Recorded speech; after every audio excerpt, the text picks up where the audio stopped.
Hello, hello, bienvenue dans cette pratique spéciale complet débutant. Vous n'avez jamais fait de yoga, c'est la première fois que vous vous retrouvez peut-être sur un tapis, peut-être même carrément sur la moquette à la maison. Bienvenue. Si c'est pas le cas, re-bienvenue. Hein. La pratique s'adapte aussi, évidemment, aux personnes qui font déjà du yoga. Alors, petits éléments importants avant qu'on débute ensemble. Il n'y aura aucune posture bizarre. Aucune posture où on va être sur la tête, on va rester dans la simplicité. L'idée dans cette courte pratique, ça va être de respirer ensemble, de bouger à son rythme.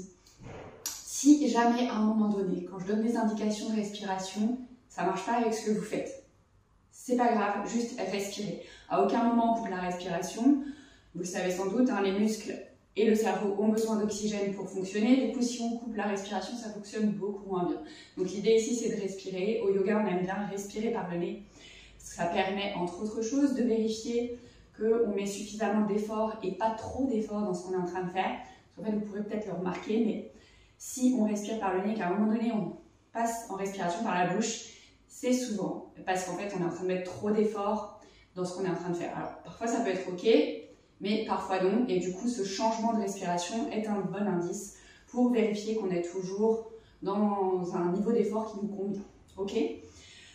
Ensuite, aucun matériel particulier pour cette pratique, on va bouger tranquillement à son rythme. Je vais donner plein d'options, donc il ne faut pas hésiter à les prendre si c'est nécessaire. Et pour débuter, on va rester un petit peu assis en tailleur sur le sol. Je vous invite à peut-être prendre une couverture ou un petit coussin pour juste venir placer sous les fesses et peut-être relever un peu les hanches par rapport aux genoux. L'idée en fait, c'est que souvent quand on... Alors, je dis quand on pratique pas de yoga, mais c'est même quand on n'a absolument pas d'activité physique, on est pas mal raide et les genoux, ils ont plutôt tendance à être près des oreilles que près du sol.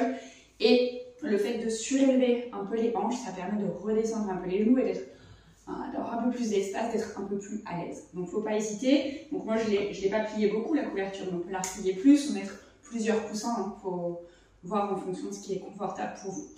Donc, position en tailleur. On vient placer les épaules au-dessus du bassin et la tête dans l'alignement de la colonne.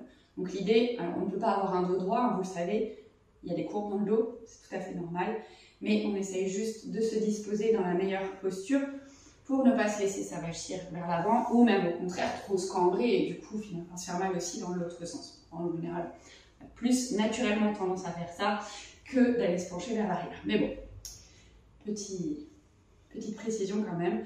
Donc, on va inspirer, monter les épaules aux oreilles.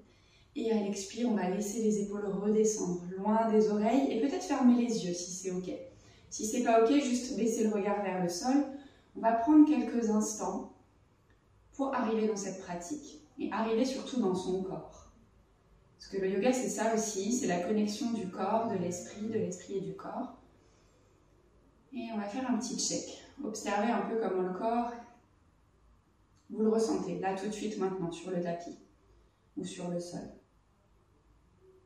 Est-ce que vous sentez qu'il y a des petites tensions et qu'il faudrait peut-être modifier légèrement votre posture pour être un peu mieux? Dans ce cas-là, faites-le. Ou au contraire, est-ce que tout est parfaitement détendu? Et dans ce cas-là, c'est génial. Il n'y a aucune attente particulière à avoir hein, quand on se dépose sur le tapis. On fait avec le corps qu'on a au moment où on pratique.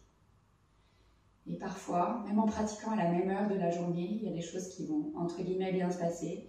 Et parfois, ce sera plus laborieux et c'est OK. On n'est pas toujours la même personne au même moment.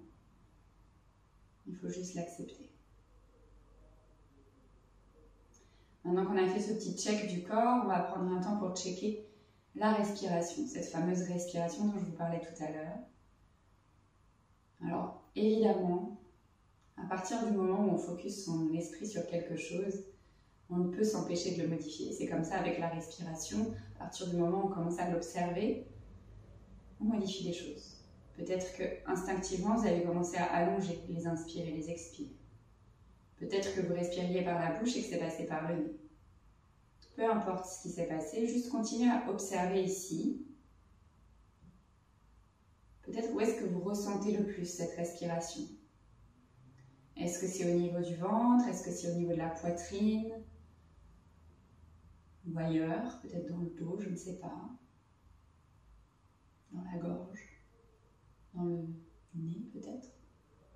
Peu importe, il n'y a pas de bonne réponse, juste observer. Et puis maintenant, si c'est possible aujourd'hui, là, tout de suite, maintenant, on va activer nos respirations uniquement par le nez.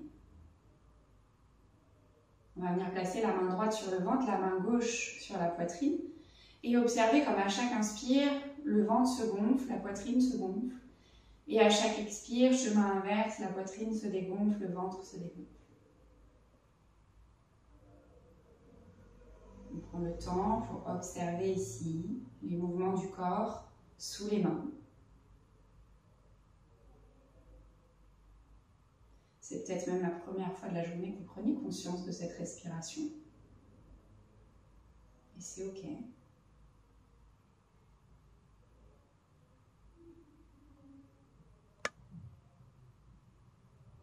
Et puis tout doucement, vous allez revenir ouvrir les yeux s'ils étaient fermés. Vous allez inspirer, lever les bras vers le ciel, monter les épaules aux oreilles. Et expirer, relâcher les bras le long du corps, peut-être les bouts des doigts sur le sol. Encore 2 fois ça. On inspire, on lève les bras vers le ciel, peut-être cette fois-ci on regarde vers les mains. On monte les épaules aux oreilles, on se grandit. Et à l'expire, on relâche les bouts des doigts sur le sol, on relâche les épaules loin des oreilles. Encore une fois ça. Inspirez pour lever les bras vers le ciel, peut-être le regard vers le plafond. Peut-être les mains qui se touchent d'ailleurs. Et à l'expire, on relâche vers le côté et vers le sol. On va venir entrelacer les 10 doigts. Et cette fois-ci, à l'inspire, on pousse les bras vers l'avant. Et à l'expire, on relâche la tête ici, on arrondit le dos. On garde les mains comme elles sont et on va inspirer, lever les bras vers le ciel. Peut-être le regard vers les mains, les épaules qui montent à nouveau vers les oreilles. Et à l'expire, on réarrondit le dos, on repousse les mains vers l'avant. Encore une fois ça, on inspire, on lève les bras vers le ciel, on regarde vers les mains. Et à l'expire, on arrondit le dos, on relâche la tête. Et tout doucement, on vient redéposer les mains sur les cuisses ou sur les genoux. Et on vient se redresser. Ok, on va changer le croisement des jambes ici. Alors, on ne sait pas d'ailleurs, je ne sais pas, je ne vais pas assumer des choses sur vos savoirs, mais en général, on sait qu'on n'est pas symétrique.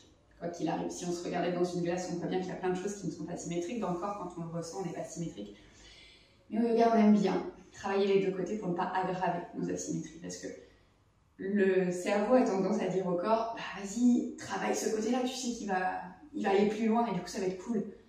Ouais, mais l'autre côté, il a besoin aussi de travailler parce que sinon, on aggrave nos asymétries et ça, pour le coup, c'est pas très très bon pour notre santé. Ok ? Inspirez, levez les 2 bras vers le ciel, regardez vers les mains. Et à l'expire, on vient plier dans la taille à droite, on continue de se grandir et on laisse la main droite se déposer sur le sol. Alors, peut-être pas forcément la main, peut-être juste les bouts des doigts. Et on allonge le côté gauche, on vient étirer ce côté gauche. Peut-être que la main se dépose sur le sol. Ce qui est important, c'est de continuer à avoir les 2 fesses bien ancrées au sol. Et si ça veut dire qu'on ne descend pas très bas, c'est ok. Et ici, on va ajouter des petits mouvements. On continue à respirer, on va venir se pencher légèrement vers l'avant. Puis légèrement vers l'arrière. Peut-être qu'on regarde vers le plafond quand on fait ça. Puis on revient vers l'avant. Peut-être le dos qui s'arrondit légèrement, on regarde vers le sol. Et puis à nouveau vers le plafond, peut-être le regard qui monte vers l'arrière. À nouveau, on réarrondit le dos, on replonge vers l'avant. Et puis on réallonge la colonne, on regarde vers le ciel. Prochaine inspire, pour remonter les 2 bras vers le ciel, regardez vers les mains. Et à l'expire, on fait la même chose du côté gauche. On vient plier dans la taille à gauche, on étire le côté droit, la main gauche qui dépose le bout des doigts doucement sur le sol ou peut-être la main à plat. On continue d'allonger le côté droit et de plier dans la taille à gauche. Et on respire ici. Peut-être que le ressenti il est différent, peut-être qu'on fait un peu plus d'effort pour garder les 2 fesses au sol et qu'on descend moins bas. Et c'est ok. Voilà, peut-être que c'est complètement l'inverse, je ne sais pas. Et puis à nouveau, on va ajouter du mouvement d'avant, en arrière. Avec peut-être, en partant vers l'avant, le dos qui s'arrondit légèrement, le regard vers le sol. Et puis vers l'arrière, le dos qui se redresse, le regard vers le plafond. Encore 2 fois ça, à votre rythme, sur votre respiration. Je vous fais confiance, vous ne la coupez pas. Et si elle est par la bouche, elle est par la bouche et c'est ok. Et à la prochaine inspiration, à nouveau, on redresse les deux bras vers le ciel. Et on expire, on relâche les bras le long du corps. J'espère que ça va. On va venir passer à 4 pattes ici. Donc si vous aviez utilisé un coussin ou une couverture, on peut la repousser, on n'aura plus besoin. On vient se placer à 4 pattes. Alors, le 4 pattes, quand je vais vous donner des indications, c'est toujours du plus ou moins. Parce qu'on n'a pas tous et toutes le même corps. Et il est important de se souvenir que si c'est pas OK dans son corps, on adapte. Donc, quand on vous dit au yoga, à 4 pattes, les poignets sont sous les épaules. Oui, mais peut-être qu'il faut avancer légèrement les poignets par rapport aux épaules pour que chez vous ce soit OK. Parce que la flexion au niveau du poignet, elle est peut-être trop intense si on vient placer les poignets directement sous les épaules. OK ? Les genoux écartés plus ou moins à l'arrière du bassin et sous les hanches. Les tibias plus ou moins parallèles, toujours. Évidemment, on ne veut pas être là, mais on ne va pas lui prendre la règle pour mesurer si tout est bien pareil. Okay ? Et ici, on prend le temps de s'installer dans ce 4 pattes. On a les doigts qui sont bien écartés, comme si on voulait faire une étoile de mer avec les mains pour avoir une bonne prise ici. Et du coup, peut-être qu'on plie légèrement les doigts pour ancrer les bouts des doigts dans le sol. Et ce qu'on aimerait, c'est avoir l'appui ici, au niveau du pouce et de l'index, bien ancré dans le sol, et du petit doigt. Ok ? Donc, paume de la main, et comme si on voulait aplatir le plus possible cette paume de main sur le sol, et agripper le sol pour résister. On vient donc placer ses épaules plus ou moins au-dessus des poignets. Au niveau des genoux, on enfonce les genoux dans le sol, on est sur les coups de pied ici, bien ancrés dans le sol. Et ça, c'est notre 4 pattes. On est solide, donc peut-être qu'on repousse légèrement les épaules, enfin les omoplates vers le haut, alors sans arrondir le dos, hein, juste pour avoir cette... Comme si on était sur un mur et qu'on poussait le mur, en fait. C'est un peu la même chose ici, sauf que là, on repousse le sol. On engage le centre du corps, hein, on ne laisse pas tomber le dos, on ne laisse pas tomber la nuque. Un peu comme quand on était assis tout à l'heure, où on avait les épaules au-dessus du bassin et le cou dans l'alignement. Bah là, on a le cou, l'alignement, et les épaules et le bassin dans le même alignement. Et ici, on va faire quelques mouvements, donc on appelle ça ou dos creux, dos rond, ou shabash, en fonction du professeur qui vous enseignera le truc. L'idée, ça va être de venir creuser le dos. Donc, on va laisser comme tomber le ventre vers le sol et regarder vers le ciel. Donc ça, c'est la posture de la vache, dos creux. Et à l'expire, tout doucement, on va relâcher la tête, on va laisser le dos s'arrondir. Comme quand le chat, il fait le dos rond et qu'il n'est pas content. Sauf que nous, on va dire qu'on est content. Donc on pousse dans les mains, on pousse dans les genoux, dans les coups de pied, on relâche la tête. Peut-être le regard, il est vers le nombril quand on fait ça. Et puis sur la prochaine inspire, à nouveau, on va laisser creuser le dos. Et éventuellement regarder vers le ciel. Et à l'expire, on arrondit le dos vertèbre après vertèbre, on relâche la tête, on pousse toujours dans les mains, dans les genoux, dans les coups de pied. Une dernière fois, on inspire, on creuse le dos. Et à l'expire, à nouveau, on arrondit le dos, on relâche la tête. On revient dans un dos neutre ici. On vient crocheter les orteils et tout doucement, on va venir étirer le dessous des pieds. Alors je sais, ça risque de pas être très agréable si vous ne le faites jamais, d'autant plus si vous avez tout le temps des chaussures ou des chaussons dans les pieds. On va venir tout doucement marcher les mains vers les genoux et c'est là que vous avez le choix. Si ça tire déjà beaucoup trop ici, alors vérifiez juste que le petit orteil il est de la partie aussi parce que parfois, en fonction des pieds qu'on a, il ne se met pas crocheté. Donc juste on vérifie qu'il est crocheté et peut-être que vous restez là. Plus vous allez aller vers l'arrière, plus vous allez les mettre de poids vers l'arrière et du coup, ça va être intense dans l'étirement de la plante des pieds. Donc soit vous restez là, soit, sinon peut-être, tout doucement, vous venez vous asseoir sur les talons et vous redressez les épaules au-dessus du bassin. On respire ici, on laisse s'étirer la plante des pieds. Ça, c'est typiquement le genre d'exercice qu'il faudrait faire très régulièrement pour continuer à avoir une plante de pied active. Parce que quand on vieillit, il y a plein de choses dans le corps qui se raidissent et les plantes de pied en font partie. Et c'est pour ça qu'après, on a du mal à marcher. Plus on va avoir une plante de pied qui sera déliée, plus en vieillissant, on aura cette mobilité qu'on va conserver et cette capacité à marcher, entre guillemets, un peu mieux que si on ne faisait rien. Tout doucement, on vient se replacer à 4 pattes, on relâche les coups de pied sur le sol, peut-être qu'on tapote légèrement les pieds ici. Et on vient se réinstaller dans son 4 pattes. À l'inspire, on va lever le bras vers le ciel. Et à l'expire, on relâche la main sur le sol. C'était du côté droit, pardon. On fait la même chose à gauche. On inspire, on lève le bras gauche vers le ciel. Et à l'expire, on relâche la main gauche au sol. Encore une fois de chaque côté. On inspire, bras droit vers le ciel, on pousse dans la main gauche. Et à l'expire, main droite sur le sol. Inspire, bras gauche vers le ciel, on pousse dans la main droite, on repousse le buste. Et on expire, on relâche la main gauche au sol. Ici, on va commencer à engager la sangle abdominale. On va venir projeter les orteils. On pousse bien dans ses paumes de main, toujours les doigts bien écartés dans le sol. Et tout doucement, on va venir décoller de quelques centimètres les genoux du sol et on respire ici. Le centre du corps est engagé, on n'a pas creusé le dos, on est solide, on pousse dans ses mains, les orteils sont projetés au sol, les genoux à quelques centimètres du sol. Je sais que c'est pas évident, mais on respire ici, ça va bien se passer. Et si ça va pas, on repose les genoux et on les redécolle, il n'y a pas de souci.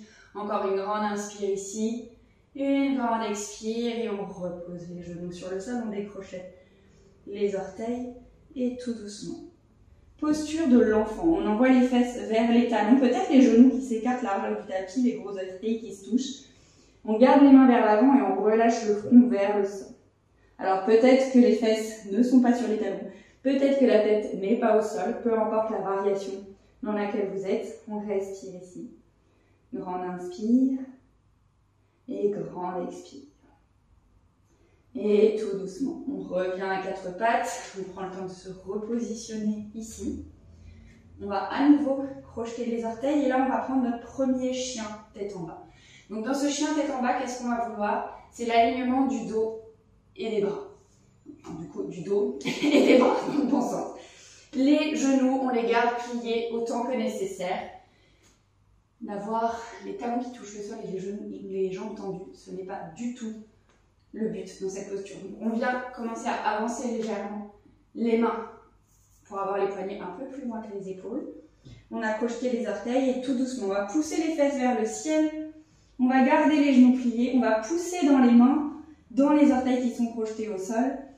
Et on respire ici. On allonge le dos, les bras le long des oreilles. Les pieds sont écartés largeur du bassin à peu près. Les bras largeur des épaules. Toujours nos doigts bien écartés pour avoir la bonne prise dans le sol. Et puis on va plier un peu plus le genou droit et essayer de tendre la jambe gauche. Et puis on inverse, on plie le genou gauche, on essaye de tendre la jambe droite. Et on fait ça plusieurs fois, à son rythme. On respire ici dans la posture.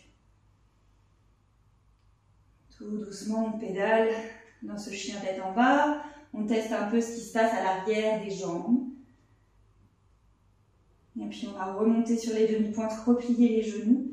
Et tout doucement, redescendre les genoux sur le sol, les coups de pied sur le sol. Et à nouveau, cette posture de l'enfant. Peut-être que cette fois, on garde les genoux écartés largeur du bassin. Ou peut-être même les genoux ensemble. C'est vous qui voyez. Encore une grande inspire. Et une grande expire. On vient se replacer à quatre pattes. On réécarte les genoux largeur du bassin, les tibias parallèles. On avance à nouveau légèrement les mains un peu plus loin que les épaules. On crochette les orteils et on repart pour ce chien tête en bas. On pousse les fesses vers le ciel, le dos dans l'alignement des bras. On garde les genoux pliés ici. Et tout doucement, on va venir regarder entre les mains et faire des tout petits pas. Peut-être qu'à un moment donné, il va falloir passer sur les bouts des doigts vers l'avant pour pouvoir ramener les pieds, écarter largeur du bassin à l'avant du tapis. On plie les genoux, on relâche la tête et on vient attraper les coudes opposés. Et on vient se balancer de gauche à droite. Grandes inspires, grandes expires ici. Et puis on revient au centre. On relâche les bouts des doigts sur le sol. Et sur une grande inspire, en gardant les genoux pliés, on va venir dérouler la colonne, vertèbre après vertèbre. La tête se redressera en dernier. Et une fois qu'elle sera redressée, on vient tendre les jambes. Ok, on garde les pieds écartés largeur du bassin. On vient bien ancrer ses pieds dans le sol. On va venir soulever tous les orteils. Les talons sont dans le sol et on va reposer les orteils un par un. Engagez bien les pieds dans le sol. Peut-être que les rotules vont légèrement remonter quand on engage les quadriceps ici, les gros muscles au-dessus des cuisses. On rentre le ventre, peut-être le bassin légèrement vers l'avant, on lâche les épaules vers l'arrière, les paumes de main sont vers l'avant, ça c'est notre posture de la montagne. Et on inspire, on lève les bras vers le ciel. Et on expire, on ramène les mains sur les hanches. Ici, on va imaginer qu'on a des skis. Donc les skis, ils passent parallèles l'un à l'autre. Et on va imaginer qu'on garde les pieds sur cette largeur des skis quand on va s'installer. On va garder le pied gauche à l'avant et on vient envoyer le pied droit vers l'arrière ici. Et du coup, les deux pieds ne sont pas sur la même ligne. Ils sont comme s'ils étaient sur les lignes formées par les skis. Le pied à l'arrière, il est à 45 degrés. Et le pied à l'avant, il est toujours dans l'alignement des skis. On plie le genou gauche, le bassin. On garde les mains sur le bassin, on veut le garder parallèle au petit côté du tapis. Et peut-être qu'à l'inspire, on lève les deux bras vers le ciel et on est dans un guerrier 1. On respire ici. Si on sent que c'est possible, peut-être on éloigne un peu plus le pied droit pour plier un peu plus dans le genou gauche et ramener la cuisse gauche peut-être presque parallèle au sol, sans compromettre le fait que les hanches soient parallèles au petit côté du tapis. Et on respire ici. Et on expire, on relâche les mains sur les hanches. On vient repositionner le pied droit à côté du pied gauche, toujours sur la ligne, toujours écarté parallèle, largeur des hanches. Et on va reprendre la même chose de l'autre côté. Donc on imagine toujours nos skis. Quand on envoie ce pied gauche, il reste sur la ligne formée par les skis à 45 degrés. Donc c'est le talon qui est sur la ligne formée par les skis et les orteils sur l'extérieur. On plie le genou droit, on garde la jambe gauche tendue. On essaye toujours de rentrer légèrement le ventre, de basculer légèrement le bassin vers l'avant. Les épaules au-dessus du bassin. Au départ, relâcher loin des oreilles quand on a les mains sur les hanches. Et si c'est ok qu'on est stable, à l'inspire, on lève les deux bras vers le ciel. Et dans ce cas-là, les épaules montent aux oreilles. Et on respire ici. Guerrier 1 de l'autre côté. Donc pareil, hein, si on sent qu'on peut peut-être plier un peu plus le genou droit, on éloigne le pied gauche pour essayer de ramener la cuisse droite parallèle au sol. À la prochaine expire, on va venir relâcher les mains sur les hanches. On ramène le pied gauche à côté du pied droit. À nouveau, notre posture de la montagne, on se réinstalle. Les pieds stables, on engage les jambes, légère rétroversion du bassin. On relâche les épaules loin des oreilles, les paumes de main vers l'avant. Le regard fixe à l'avant. Grande inspire ici, on lève les bras vers le ciel. Et à l'expire, on plie les genoux et tout doucement, on plonge sur les jambes. Ici, tout doucement, on continue à plier les genoux. On vient déposer les fesses sur le sol. On attrape l'arrière des cuisses et tout doucement, en engageant le centre du corps, on vient déposer le dos sur le sol. On ouvre les bras en croix ou en cactus en fonction de la place qu'on a autour de soi. On ramène les genoux à la poitrine et on va venir laisser tomber les genoux vers la droite. Torsion allongée sur le dos. Peut-être que le regard vient vers la gauche si c'est quelque chose qui est confortable. Si ça n'est pas, on garde le regard vers le plafond. On respire ici. Et puis tout doucement, on revient au centre. On va laisser les genoux descendre vers la gauche. Donc pareil, là vous avez la même option. Peut-être que le regard vient vers la droite. Si c'est pas confortable, on garde le regard vers le plafond. Et on respire ici.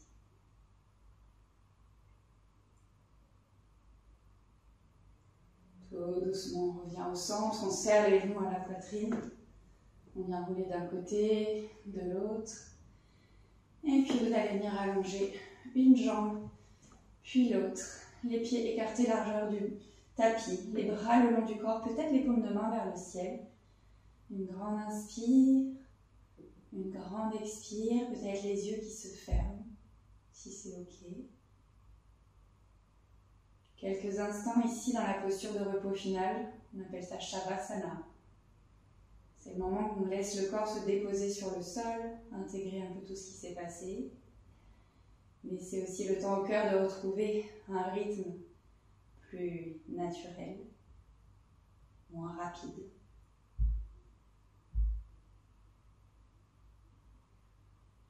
Si vous le pouvez, vous pourrez rester encore quelques minutes ici. Si vous avez déjà d'autres choses à faire, tout doucement, vous viendrez rouler sur un côté, peut-être en gardant les yeux fermés. Prendre le temps d'observer ce qui se passe dans votre corps quand vous avez changé de position en étant roulé sur le côté, en boule. Et puis, à votre rythme, vous viendrez tout doucement vous asseoir. À nouveau en tailleur, comme en tout début de pratique. Amenez les mains sur les cuisses, sur les genoux. Laissez à nouveau les épaules se placer au-dessus du bassin. Grande inspiration, levez les bras vers le ciel, montez les épaules aux oreilles. Et à l'expire, on va venir ramener les mains en prière à la poitrine. Anjali Mudra. Un geste qui permet de sceller une intention peut-être. Alors souvent on place une intention au début de pratique. Moi aujourd'hui j'avais envie que vous placiez une intention pour le reste de votre journée. Après avoir pris ce temps pour vous. Une intention, ça peut être juste un mot, une expression, une phrase très courte, peu importe. Répétez-la plusieurs fois pour la sceller en vous par ce geste d'Anjali Mudra avec les mains en prière au niveau du cœur. Prenez une grande inspiration par le nez. Relâchez tout par la bouche. Et relâchez les mains sur les cuisses ou sur les genoux. Et voilà, cette pratique de yoga est maintenant terminée. J'espère que ça vous a plu. N'hésitez pas à me laisser un petit commentaire pour me raconter un peu ce ressenti, me raconter ce qui s'est passé en vous. À lâcher un pouce en l'air, évidemment, si ça vous a plu. Et surtout, à vous abonner à la chaîne pour ne pas manquer les prochaines vidéos. Il y en a 2 par semaine. Une le mardi, une le jeudi pour vous permettre de pratiquer à la maison, à votre rythme. À très vite pour la suite.